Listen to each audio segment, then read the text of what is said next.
Thanks for staying with us. So another story caught our attention. Over the weekend, activist Harrison Gwamishu shared a video of a widow tied by her hands and legs, and she was flogged by members of her community in Nkpa Bende local government, Abia State. According to his report, she was tagged and accused of being a witch by her late husband's brother's wife and deserves to be flogged. So I'm of the opinion that culturally, whatever we don't understand, we demystify it, we spiritualize it. Once the person died under mysterious circumstances, and so we turn it into, we create a mystery, we mystify it and spiritualize the situation. And we've done that for so many years that when people like us read the story, we're assuming, not with technology, not with the level of information, not with autopsy. Like, there are many ways you can confirm the fact behind the story. Why would someone's word be saying, why would somebody say the person she killed, and then you take that person so that you punish someone without any evidence simply because of word of mouth against another innocent person until proven guilty? As a society, we need to speak up against it. Thankfully, the person that released this story is an activist, and his claim was, let's involve that they should tag the First Lady of Abia State to the point where she would respond to this, and we can have more political backing to the injustice of the situation. Has it happened? Yes. Several times in our society, we've had this kind of things happen. Is it right? Obviously, no. How do we prevent it? It is by punishing the punishers, the people that have called themselves the judges and the executioners of the judgments. We need to start punishing them, because if we don't do that, we'll continue to have situations like this reoccur. So for me is that, I mean, everything said and done, you're right, is that it took the children, at least according to the report, it took the children to reach out to an activist who's calling out on social media for the governor of the state to get involved. I feel sad that they have to go that far. I wish that at that community level, there was some place that they could go to and it would be dealt with immediately. That means that our constitution, our law, is not getting to the grassroots, where it's much needed. The government needs, people need to feel the government at that level. People would need to know that there's a government, so that, first of all, those people would be aware of what our laws say. Absolutely. Secondly, they'll be aware of what the consequences of their actions are. Why don't we have why don't we have government presence at that level? Thank you. God bless you. Because actually, I was writing that down, like local government. It's the issue. We've been saying this thing over every small thing, we're looking for First Lady. The government office is too far. It's far. It's too far. The ballet, the community leaders, the Iyalojas, the Babalojas. But what if they're culpable? So we need them to reorientate. We need to re-educate those local government. Who is the local government chairman of this local government? Yeah. That's the person we need to hold responsible for this. If this happens within your local government, we need to find out, what are you doing to educate your people? How are we changing the mindset? So these are cultures and practices of the people over the years. But you used to have a phone to record. Technology has gone now. Yeah. Exactly. You're the carry phone. You know better. You should know better. So you should know better. So obviously, for me, if First Lady is calling First Lady, it's too far. It's too far. Even the wife of the local government, what's she doing? Exactly. The community of women, members of their parties, where are they? But we also have a law enforcement agency. The police. The police. You know, we have the police. The job of the police is when you see injustice, you report to the police station. You go to the police station as a young child and say, my mother is being accused of killing my father and she's been beaten. And what do the police do? They're supposed to follow you to your parents' house and say, who is beating somebody illegally? Bring them to the station. Let's investigate. Without any connection, if the police is effective in their job, that is where the situation should be dealt with. They will not be the ones to apply public defender, take it to court. But this shows inefficiency of our system. Welcome back, and thanks for staying with us. Yesterday, we discussed the incident that happened in Abia State with the widow who was tied and flogged. We have heard that she has been rescued by the First Lady of Abia State, Nkechi Piazu. But it is sad that the tale of two other women that happened in Cross River State, where they were lynched to death. When I saw this story online, it provoked a lot of emotions in me, knowing a bit of African history. So in those days, people who had special skills were being killed in the West, in Europe. If you had any scientific background, you were called a witch, and they had different methods of dealing with witches there. So it's not new to Africans. But here, those who had special skills, healing skills, we revered. Suddenly, religion came. And to force people to accept the new ways, we demonized everything that was ours. So we're used to people wearing our native attires in our communities. In Benin, you will see them in the marketplace. It's either you greet them or you pass. There's nobody disturbing your religion. And suddenly, the so-called clerics needed to drive home messages. And so they would act it out. They would demonize everything African. And I'm saying this here with all sense of carefulness, so that nobody misunderstands that I'm supporting something that is strange to my faith. But these are true facts. Clerics do it all the way till date. When they come in to make their market sell, you need to create a fear in people, and you have to find a victim. We had the Akwa Ibom episodes of children being made victims, where you just look at a small, innocent, defenseless child. Say this speaking, I wish.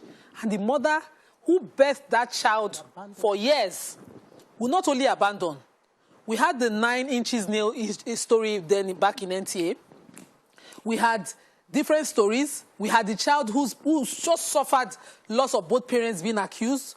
We had this history. I had friends who were called Eniton, Eniola, based on some background history of how. So a woman who dies at childbirth, the child is victimized. We had this so many. And sometimes when people have Chinese blues and they say they're in spirit, the person that they're accusing never gets to defend themselves. This danger. That was how my question kept happening on advocacy. And I'm surprised that the CP in Cross River says it's the first time he's seen it. So maybe because of his background, he's not from Cross River. I don't think an average Cross River will tell me that they've not heard of witches and false accusations. Being lynched, yeah. It's not the first time. Not the first time, but I saw the video, and I took my time to watch the video of that woman being beaten. Not one in a community. So you have a problem here. A problem of intelligence, or maybe that of fear as well. So maybe one person can even question that, but he doesn't want to join. Because see the case of Cross River, the woman who decided to show mercy was killed along with the woman accused. We need to deal with this from society up. And it should be from local governments, state governments, and leave federal government totally out of this. It is custom. It belongs to some cultures. Joining us to discuss this is the Commissioner of Police for Cross River State, Aminu Al-Hassan. Yes, I'm hearing you. Good morning. How are you? We're very good, but we're sad. You know, every Nigerian is sad. Maybe more so because we're women and we realize that this could easily have been us without the right enlightenment. Sir, can you establish exactly, based on your information, what did you know happened and what has been done so far? The information is not really long. A woman in one village, Oje community in one of our areas in Cross River State, complained to her son, or maybe just make alarm to her son. His son is also one of the youth leaders in that community. She makes allegation that one of the women who are working for the church, who are even preparing the church, that was on Saturday, preparing the church against Sunday, has bewitched the mother. And that is what caused the whole thing. The boy or the man mobilized his own friends, youth, and everybody. They went and started beating the woman. And even another woman that is with her was not spared. This one is in a very remote community, very far from even the local government capital. Some arrests have been made because the two community leaders who we suspect must have sanctioned that one. The woman who made the superior allegation has been arrested. Thank God. The boy who whose mother now informed him or maybe alerted him of this unfortunate incident is on the run. Right now, even the youth are not there, but we have already committed the whole thing to our state CID. They are going there. The arrest made by the DPO will be accepted. Then the investigation commences. So this is where we are now. Nigerians on Twitter are saying this morning that, are asking a question actually, that you think selling of recharge cards should go back to the people, because there was a time where you can actually buy a recharge card on the streets of Lagos, Nigeria. Everybody was selling recharge cards and was creating jobs. But now modernization, integration has now caused for that to move that service to the bank. So you're linking your airtime purchase, your bank transfers, everything is now linked to the bank. So we're asking, is this fit for purpose for the Nigerian people, for the masses we have, the population we have? Do you think, technologically wise, that we are ripe enough to move these transactions that come across as daily bread for the average Nigerian on the street into the hands of the bank? So as a selfish consumer, I feel this is my money. I should be able to buy my recharge card wherever I want and in the most convenient way. So for me, it would be like, okay, if they've taken it, find something else. That's as a selfish consumer. But then, you know, you mentioned something, you kept saying fit for purpose, and fit for purpose for the economic realities on ground. For, if we look at the data, the number of unemployed Nigerian youths and some of the things that they do. We were talking, just last week, we talked a lot about the Okada ban and the fact that, you know, many Nigerian youths, that's a means of livelihood. And if you take that away from them, what then will they do? Does that mean that they'll fall into crime? And for recharge card, I remember when I was in university, lots of university students used to do it on the side. It helped them. In NYSC as well, I know a few people who, during their 1 year, they use that to raise funds, and, you know, help them raise capital for many things that they were going to do. But, you know, time has passed. Technology is here to stay, whether we like it or not. The only thing, because you're saying fit for purpose, is this is where government comes in and says, you know what, this is taking the banks. They have the wherewithal, they have the technology, they have the money, they have the presence, they have the distribution centers everywhere to do this and do it conveniently and make so much profit on it as well.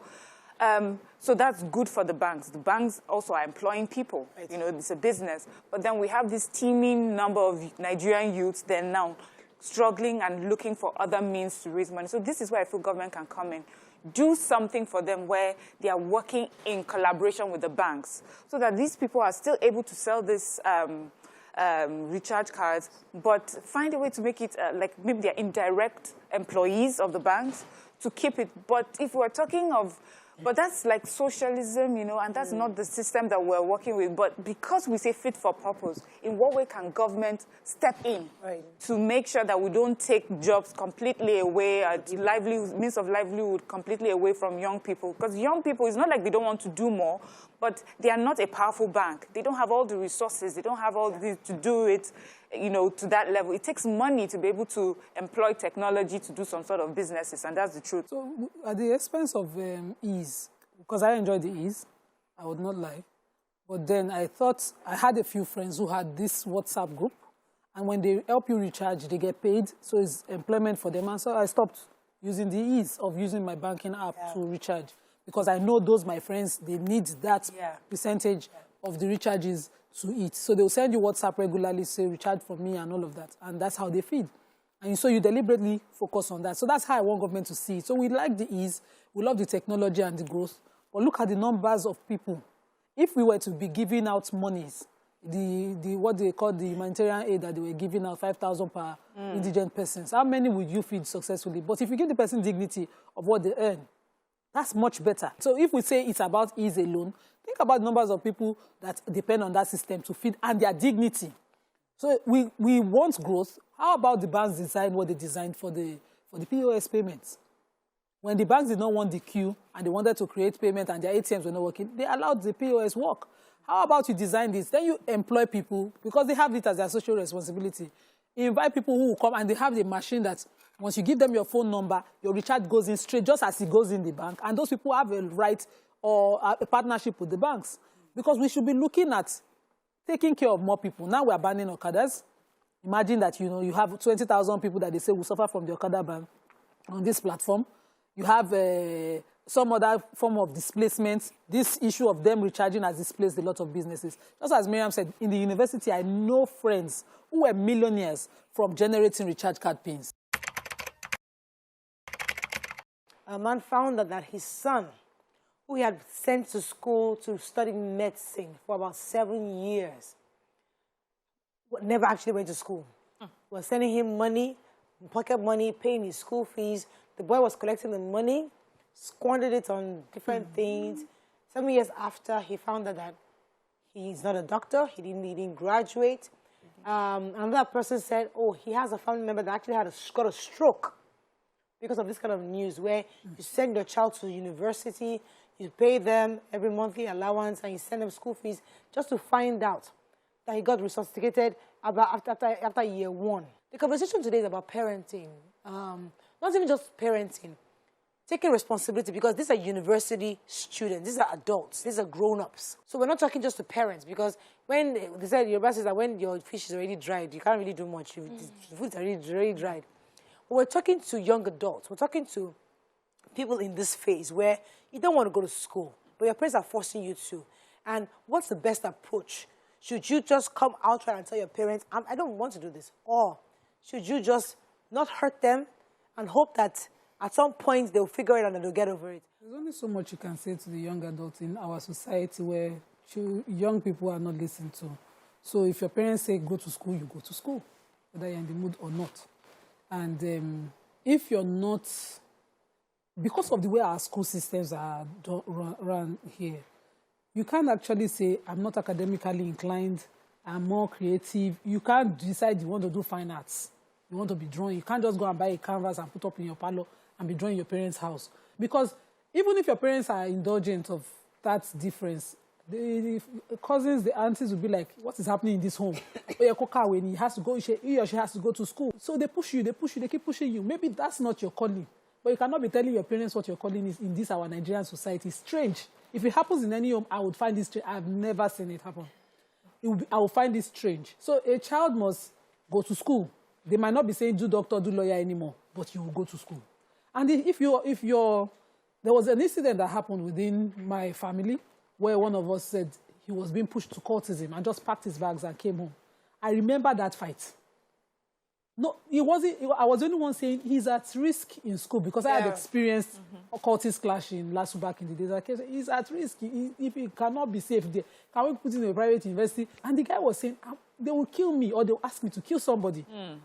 They both saw it as a bogus story. So it takes a while for a young person to convince an adult that this is why I need to do something. That's a valid point. I believe that there are some children that are unable to express their parents because they already know what the answer will be. But for me, for this particular story, I just think it's just an irresponsible person. That's it. Because I have been in school with 2 people. One was supposed to be reading engineering. He had started and he knew that there was no way he was going to continue engineering. He found his way, he changed to economics, and he did very well. So it's not just to say, oh, I don't want to go to school, and so because of that, I'll collect the money for tuition, for rent, for everything, and then squander it and party around and say it's because my parents would not listen to me. For me, you're just irresponsible. If it was you changed your course or you put the money together and you started a business, that will make sense to me. So that, for me, will be a question of, I have my own dreams and my own aspirations. I would not be able to tell my parents about it. We have heard of many musicians today or actors who would say, my parents thought I was studying medicine, but actually doing theater arts, you know. Yes, the parents would be disappointed, but not so disappointed like in this case. You know, I would support what she said. I think he's irresponsible and he's also wicked because it's a private university. So the fees, he must be giving them bills that are over the top. And you're spending and just lavishing the money. How? Why? You know, I've heard of stories where you say, you know what, my parents forced me to study engineering. And you will study it and go and give them, say, Daddy, mommy, I'm done. Take. And you go and do what you want to do. You now chose a 7-year course, medicine. So let me collect money for 7 years and waste this money. Apparently, from the story here also, his mom was sending provisions, food every month, just say, from Kaduna, just dispatching to him. Yes, he was just enjoying this and saying, you know what, just keep sending. Maybe he will say, well, I have an extra year. The 8th year, he will collect extra money. That's wickedness in this time and age. Even if you don't want to do it, have you tried to have a conversation with them to say, you know what, this is not working for me? And even if you want to scam them, which is not right, 7 whole years. Well, for me, I would say the key thing here is communication. Communication. Because it actually balances the scale. Because if you are able to have a relationship where you can freely talk to your parents, right, then you can be open to them. But the problem we have in situations like this is where you have not created an atmosphere or an environment where your children have access to you beyond the child-father ideology. Do you understand that, oh no, I'm your parent, you are my child, this is how it is, I provide for you, you do what I say. But there is something in between there that is called a relationship where they can freely talk to you. So today, we're talking about something quite interesting about family. When people talk about conflicts between married couples and homes, many of them often identify the mother-in-law factor. Particularly, they say, oh, the mother-in-law did this or did that. But in today's conversation, we're focusing on the sister-in-law and brother-in-law factors. Because there's always this issue of rivalry. We'd like to hear your thoughts on the potential rivalry that happens in a home where your sister-in-law or brother-in-law have to live with you, and how to manage that entire episode. Okay, so I saw that video where that woman went live on her in-laws, her sister-in-laws, and the way they did not even care. They didn't care, they just sat down there. So really, I think society needs to switch on. We need to flip switch. If a woman is in her home, she's not squatting in her home. I say it all the time. She's the hostess of that home. She needs to care for what people would eat, how they're comfortable. And if you come into that home and you're not productive, she can bounce you out. As a mother of 3 boys, I am mentally, my oldest, they are 10. But I am mentally preparing myself as a mother that no matter how much I feel I've invested and I'm close to my children, at one point they're going to grow up and fall in love with another woman, and they'll be committed to that woman more than they are committed to me. They will love me and care for me, but their commitment, their heart is going to be with another woman, and I'm praying God will bless that woman. Already, we must know how to love and let go. You cannot say because of what we've been through, you will sit and hold on to the person. A marriage is between a man and a woman. Uncles, auntie, everybody around, you are wonderful, but you are not in that marriage and you shouldn't be. And we have created, it's a culture that everybody feels like we're together. It's our family, it's our brother's house. So it's not your house, it's your brother's house. And he now has a house. He now has a wife. I'm not of the opinion that you shouldn't take care of your family members. You have, every human being has a responsibility.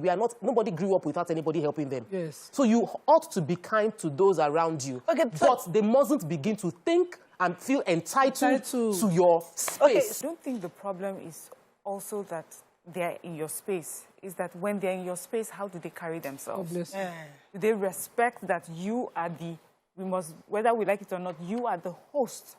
This is your home. This is this woman's house. They have to understand that. And in her house, there are some rules. This is the way we have to live in this house. Sir, brother, sister-in-law, I lock up at 11 p.m. Please, whatever you need to do, make sure that you're back by 11. And if you can't make it, just let me know ahead of time so I don't leave my gate open thinking you're coming. You know, things like that. Yeah. In my house, things are a bit tight. So when we have dinner or we have lunch, we have food, we serve the food and everybody eats. Going back to eat more, you know, you can do that, but if you're earning something, can you make contributions towards the house? You know, if you're an adult, you're earning money, you can make little contributions. People just need to all understand that there's really etiquette for how when you live in someone's house. You just need to understand that it's not your house. The only house that I feel that you can live and just is your parents' house. If these people just got married and moving together and the sibling comes to live with them, I get a CBO. Like, I feel it's too soon, but it depends on the wife. If, okay, let me say me. If I'm good with that sibling, I will allow it. But shouldn't you be good with just most of them? Let me ask you that. Must you have a good relationship with all your husbands or your spouse's siblings? If I don't have a good relationship with you, why shouldn't you have? Are you not a wife? Yes, I'm a wife, but you know, some of those guys are. Some of them are terrible. From the get-go, you have to learn to love them. You know, it's what they give you. So for marriages, when you marry, you have to stay with them to understand whether to appreciate the kind of personalities that they, you know, or persons that they are, or you don't like. But if you judge them from outside, really, you'd never give them a chance. Yeah, but my in-laws are quite different because I'm married to, I don't know, my in-laws I'm blessed to have them. Like, I don't have any trouble. I do not have any trouble. But for other people, but do you as a sister-in-law give somebody your are you a troublesome sister-in-law? No, I don't even have time. I don't have time. I'm not troublesome. You like trouble? No, I don't like trouble. But if you bring trouble, you handle it. Yes, but I do not like trouble.